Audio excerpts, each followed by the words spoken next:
Okay, we're back. We're with Larry Horne from Calamus Estate Winery, and I'm getting a geography lesson because you're located where, Larry?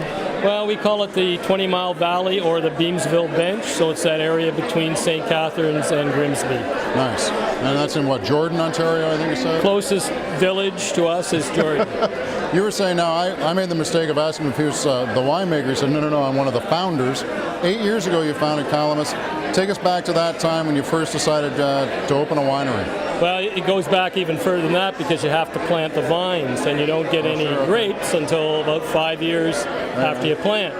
So we actually started this project in 1999, purchasing the vineyards, planting the vines, started completely from scratch, didn't buy anything existing. And then we planted that in 2000, bought a second area of land to plant a second vineyard in 2002, and then we had our first grapes. We had a little bit of 2004.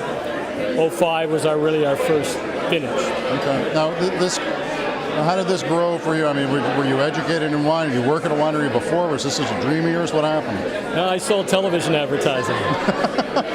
So you're like that guy in the RBC commercial, like, start a winery, live your dream, that kind of thing? Yeah. So for me, it was a second career. After 30 years in broadcast sales, I left Toronto, moved to St. Catharines, helped start a winery. No kidding, huh? Yeah. How many partners were with you? Well, there's the two principal owners that work there every day of their lives. There's a third partner, and then there's myself, and we're very small. The two others are very small stakeholders. A lot of nerve-wracking moments, a lot of nail-biting, or was it pretty smooth sailing for you guys? How did it work? It's never smooth sailing in the wine business. There's so many rules and regulations and hoops to jump through. And I was going to say, like, opening a bar requires, like, you got to get license and this and that, permission. Like, what is it like? Much more difficult than a bar. Yeah, much more difficult. Can you give us, like, the quick Cole's nose version of what it would be like to go through those kind of like, how much red tape are we talking? Well, there is a lot of applications. There's more than one license. There's a manufacturer's license, which allows you to make wine. It doesn't allow you to sell it. No kidding. That's a separate license, right? So then you have to get a commercial, retail license to actually sell the wine. There's other licensing involved in growing grapes. There's other licensing involved in selling wine by the glass in your winery. For real? Yeah. And because we're on the Niagara Escarpment, there's something called the Niagara Escarpment Commission. They have a whole bunch of rules and regulations that you have to comply to. And then there's dealing with the LCBO, and that's another whole story in itself. So, like, growing the grapes is actually not that big a deal at the end. Okay. The owner of the winery always says making great wine is the easiest part of a winery. It's selling it and all the bureaucracy that's involved. Wow. So you have to love the product and the way of life to do it. What do you love about the wares that you have on display right now? What are you guys producing that you're proud of? Well, these two wines here today are probably our best red and white wines. The Pinot Gris is, I think this is the 8th vintage of it.